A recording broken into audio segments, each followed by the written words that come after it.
आपका बहुत बहुत स्वागत है आपके अपने YouTube चैनल MPPSC विथ निशा में। आज हम पढ़ने वाले हैं ब्रिटिश सरकार द्वारा बनाए गए प्रमुख अधिनियम, जिन अधिनियमों के तहत हमारा संविधान तैयार हुआ है। कुल मिलाकर के आज हम पढ़ने वाले हैं भारत का संवैधानिक विकास। सन 1757 की पलासी की लड़ाई, सन 1764 का बक्सर का युद्ध, दोनों ही युद्ध अंग्रेजों द्वारा जीत लिए जाने के पश्चात उन्होंने बंगाल पर अपना प्रशासन शुरू किया तथा इसी शासन को अपने अनुकूल बनाए रखने के लिए उन्होंने समय समय पर कई एक्ट, कई अधिनियम पारित किए जो हमारे संविधान के विकास की सीढ़ियां बने। इन अधिनियमों के तहत ही नियम पे नियम आते गए तथा 1947 आया, हमारा देश आज़ाद हो गया। संविधान बना 1935 में, जो अधिनियम आया था उसके तहत जब हमारा संविधान बन रहा था, पूर्णतः नहीं बन पाया था, तो 1935 के अधिनियम के तहत हमारा देश चल रहा था। आज हम पढ़ेंगे 1773 से लेकर 1947 तक के कंप्लीट अधिनियमों को पढ़ेंगे। इनसे एग्जाम में बहुत सारे क्वेश्चंस बनते हैं, चाहे वह एग्जाम MPPSC का हो, UPSC का हो, ग्रुप D हो, SSC हो, रेलवे हो, कोई भी एग्जाम हो, 2-3 क्वेश्चन इससे बनना तय होते हैं। तो शुरू करते हैं आज के अधिनियम। प्रथम अधिनियम जो ब्रिटिश सरकार ने कंपनी पर नियंत्रण करने के लिए बनाया था वह था 1773 का रेगुलेटिंग एक्ट। इस एक्ट को बनाने वाले प्रधानमंत्री लॉर्ड नॉर्थ थे, जो कि ब्रिटेन के प्रधानमंत्री थे। क्या हुआ था, 1757 में अंग्रेजों ने युद्ध जीत लिया, पलासी की लड़ाई जीत के ये बंगाल पर उन्होंने शासन कर लिया। बंगाल का जो नवाब था उसे पराजित करा तथा एक अपने ही द्वारा बनाए गए राजा को उन्होंने गद्दी पर बैठा दिया। राजा नाम मात्र का राजा था, शासन अंग्रेजों के पास था। रॉबर्ट क्लाइव, 1757 की पलासी के युद्ध जीतने वाला अंग्रेज था रॉबर्ट क्लाइव। उसने पूरे बंगाल पर शासन करना प्रारंभ कर दिया। तो वो क्या थे, कंपनी के लोग थे। वो कौन थे, कंपनी के गवर्नर थे। अब कंपनी को कौन कंट्रोल करेगा, ब्रिटिश सरकार। तो ब्रिटिश सरकार ने कंपनी को कंट्रोल करने के लिए कई एक्ट पारित किए। पहला एक्ट था 1773 का रेगुलेटिंग एक्ट। इस एक्ट के तहत जो बंगाल का गवर्नर था उसको गवर्नर जनरल कहा जाने लगा। बंगाल के गवर्नर को गवर्नर जनरल कहा जाने लगा। इस प्रकार प्रथम गवर्नर जनरल वॉरेन हेस्टिंग बने। बंगाल के प्रथम गवर्नर जनरल वॉरेन हेस्टिंग बने।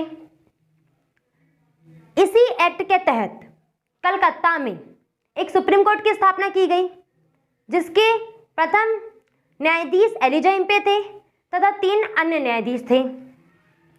1773 के रेगुलेटिंग एक्ट के पश्चात 1784 का पिट्स इंडिया एक्ट, उसके बीच में भी 2-4 एक्ट और हैं, लेकिन हम महत्वपूर्ण अधिनियमों को पढ़ना चाहेंगे। 1784 का पिट्स इंडिया एक्ट, इसे बनाने वाले ब्रिटेन के प्रधानमंत्री पिट्स थे। 1784 में उन्होंने इसे बनाया। इस एक्ट के तहत क्या हुआ था, यूरोप में बोर्ड ऑफ कंट्रोल की स्थापना की गई। ये 6 सदस्य था। बोर्ड ऑफ कंट्रोल में 6 सदस्य थे। इस बोर्ड ऑफ कंट्रोल का काम ये था कि भारत में कौन सा गवर्नर जाएगा, किसकी नियुक्ति होगी, कौन वापस आएगा, कैसे क्या काम करेंगे, पूरा नियंत्रण बोर्ड ऑफ कंट्रोल का था। पूरा नियंत्रण किसका था, बोर्ड ऑफ कंट्रोल का था। ये 6 सदस्य था। इसके बाद आता है 1786 का चार्टर अधिनियम। जब 1786 का चार्टर अधिनियम आया तो ब्रिटेन के प्रधानमंत्री ने कहा कॉर्नवालिस से कि आप जाइए और गवर्नर जनरल बन जाइए। कॉर्नवालिस बहुत रईस था, बहुत पैसे थे उसके पास। उसने कहा मैं तो ऐसे नहीं जाने वाला, आप एक काम कीजिए कि ऐसा कुछ कीजिए कि जो और भी लोग हैं काउंसिलिंग में, कार्यकारिणी परिषद में जो और भी लोग हैं, मैं उनकी बात नहीं मानूंगा, मैं अपने हिसाब से ही नियम बनाऊंगा। तो उन्होंने मान लिया और 1786 के चार्टर एक्ट के तहत कॉर्नवालिस को पहुंचा दिया गया। इसके बाद आया 1793 का चार्टर एक्ट। तो कॉर्नवालिस को दी गई सुविधाएं आने वाले गवर्नर को भी चाहिए। यह था आपका 1793 का चार्टर एक्ट। जब 1773 का रेगुलेटिंग एक्ट बना था तो भारत का गवर्नर जनरल था वॉरेन हेस्टिंग।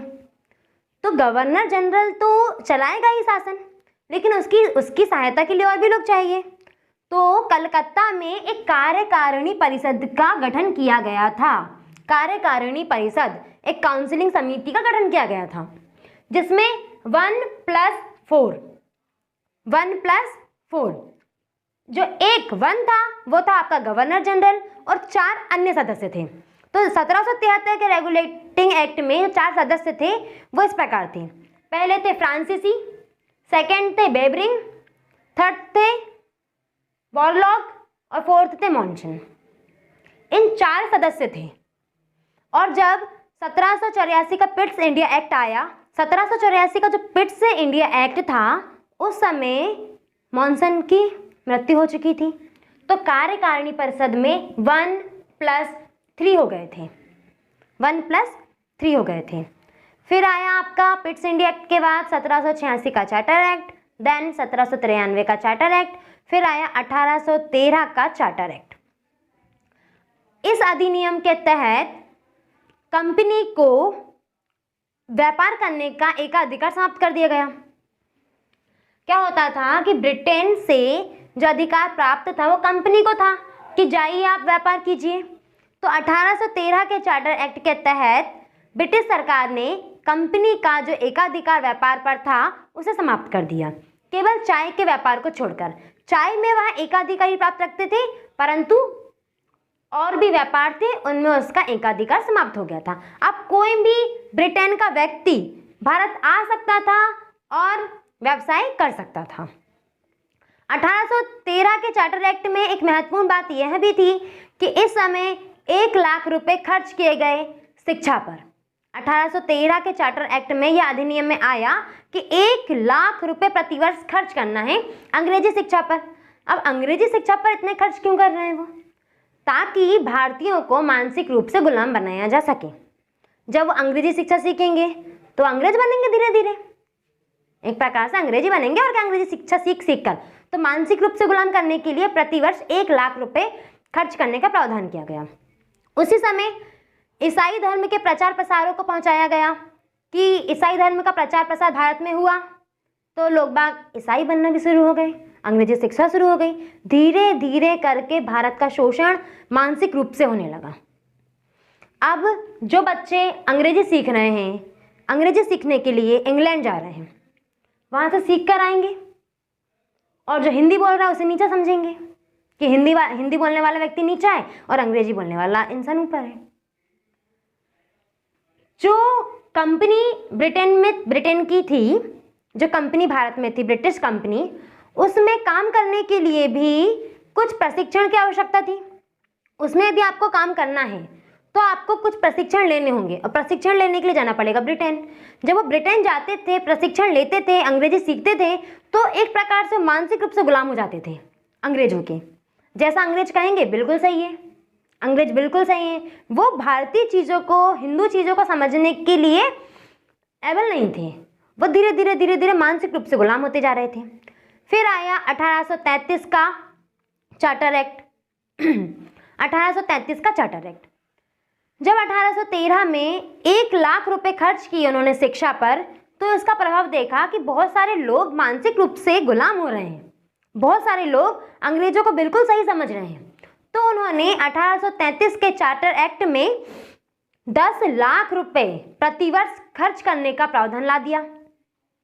जो कार्यकारिणी परिषद थी, काउंसिलिंग, उसमें एक नए व्यक्ति का नियुक्ति की गई। वो थे लॉर्ड मैकाले। 1+3 थे, फिर नए व्यक्ति लॉर्ड मैकाले की नियुक्ति की गई। 1+4 हो गए। लॉर्ड मैकाले अंग्रेजी शिक्षा के जनक माने जाते हैं। लॉर्ड मैकाले ने ही ज्ञान दिया कि जब 1 लाख रुपए खर्च करने पर इतना फायदा हो रहा है तो 10 लाख रुपए खर्च करो, सभी भारतीयों को गुलाम बनाओ, मानसिक रूप से गुलाम बनाओ, उन्हें अंग्रेज बनाओ। अंग्रेजी सीखेंगे, जाएंगे विदेश, अंग्रेजी सीखेंगे, घर आएंगे, पिताजी कुछ कहेंगे हिंदी में, पिताजी ज्ञान देंगे। तुम्हारा कल्चर नीचा है। कल्चर, संस्कृति, इन सब पर भी बहुत प्रभाव डालते थे अंग्रेज। इसे कहते हैं मानसिक रूप से गुलाम बनाना। 1833 में उन्होंने देखा कि यार पूरे लोग विरोध ही नहीं कर रहा, कोई अंग्रेजी शासन का कोई विरोध नहीं कर रहा था। उन्होंने कहा अभी तो हम बंगाल के गवर्नर हैं, अभी तो हम बंगाल के गवर्नर जनरल हैं, एक काम करते हैं पूरे भारत में ऐलान कर देते हैं कि ये बंगाल का गवर्नर जनरल पूरे भारत का गवर्नर जनरल होगा। ट्राई तो करें कि कोई विद्रोह करता है कि नहीं करता, किसी को कोई फर्क पड़ता भी है कि नहीं पड़ता। तो 1833 के एक्ट के तहत बंगाल के गवर्नर जनरल को अब पूरे भारत का गवर्नर जनरल कहा जाने लगा।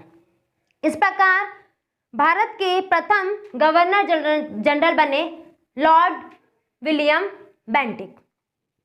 लॉर्ड विलियम बेंटिक 1833 के अधिनियम के तहत ही यूरोपियनों को भारत में भूमि खरीदने का अधिकार भी दे दिया गया। 1757 से लेकर 1857 तक 100 वर्षों का जो शासन रहा है भारत पर, वह कंपनी का रहा है।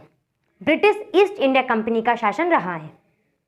जब ब्रिटिश ईस्ट इंडिया कंपनी को फायदा होने लगा और ब्रिटिश सरकार को लगने लगा कि भारत तो धीरे धीरे गुलाम हो रहा है, क्योंकि वो व्यापार करने के उद्देश्य से आए थे, लेकिन व्यापार करते करते वो शासन करना शुरू कर दिए, वो हम लोगों को गुलाम बनाना शुरू कर दिए, वो हमारे ऊपर शासन चलाना शुरू कर दिए और धीरे धीरे बहुत कुछ हो गया।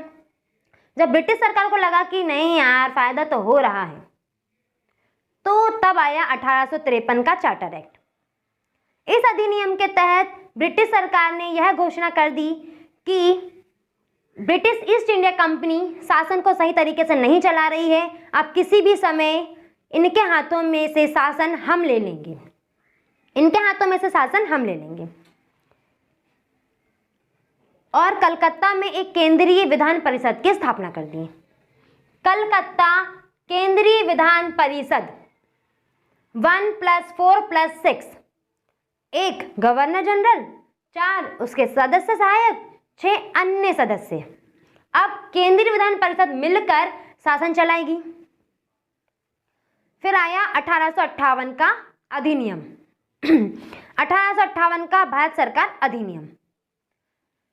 जब ब्रिटिश सरकार को पूरी तरह समझ में आ गया कि भारत गुलाम बन चुका है, भारत को आसानी से पकड़ा जा सकता है, तो उन्होंने ब्रिटिश ईस्ट इंडिया कंपनी से पूरा शासन अपने हाथों में ले लिया। उन्होंने इल्जाम लगाए कि कंपनी का शासन ठीक नहीं चल रहा है। लॉर्ड डलहौजी आ चुके थे उस समय और बहुत सारी घटना ऐसी घट चुकी थी जिससे भारतीय पूरी तरह प्रताड़ित हो चुके थे। भारतीय प्रताड़ित हो चुके थे, विद्रोह भी उत्पन्न होते थे अंग्रेजों के खिलाफ। तो एलिजाबेथ कहती हैं, महारानी कहती हैं, महारानी विक्टोरिया कहती हैं कि कंपनी ठीक से शासन नहीं कर रही है, वह भारतीयों पर जुल्म कर रही है। तो भारतीय ने सोचा कि यार कितनी अच्छी बेचारी रानी है, हमारे बारे में सोच रही है, लेकिन रानी ने धीरे से पूरा शासन अपने हाथों में ले लिया और इस प्रकार ब्रिटिश सम्राट को भारत का राजमुकुट प्रदान कर दिया गया। और जब पूरा के पूरा शासन ब्रिटिश सरकार के हाथों में चला गया तो गवर्नर जनरल का पद बढ़कर वायसराय बन गया, वायसराय हो गया। इस प्रकार भारत के प्रथम वायसराय लॉर्ड कैनिंग, ब्रिटिश सरकार अब पूरे भारत पर राज करेगी, तो इस राज्य को करने के लिए एक ऑफिस भी तो चाहिए। तो उन्होंने ब्रिटेन में भारत सरकार एक ऑफिस बना दिया। भारत सरकार जो कहाँ था, लंदन में था। भारत सरकार एक ऑफिस बना दिया जो कहाँ था, लंदन में था। उसमें 1 + 15 सदस्य थे। एक था भारत सचिव और 15 थे उसके सहायक। भारत सचिव वहाँ से अधिनियम बनाता था, वह अधिनियम कलकत्ता में आता था। कलकत्ता में थी केंद्रीय विधान परिषद। अधिनियम वहाँ से बनते थे, लेकिन वह जनता से कहते थे कि अधिनियम यहाँ से बनते हैं, लेकिन बनते तो वहीं से थे, तभी तो वहाँ पे भारत सचिव था। बोर्ड ऑफ कंट्रोल को यहाँ पूरी तरह समाप्त कर दिया गया, क्योंकि board of control British east India company के जो भी कर्मचारी थे, गवर्नर थे, उन पर नियंत्रण करता था। अब कंपनी का शासन ही नहीं रहा तो बोर्ड ऑफ कंट्रोल को उन्होंने क्या कर दिया, समाप्त।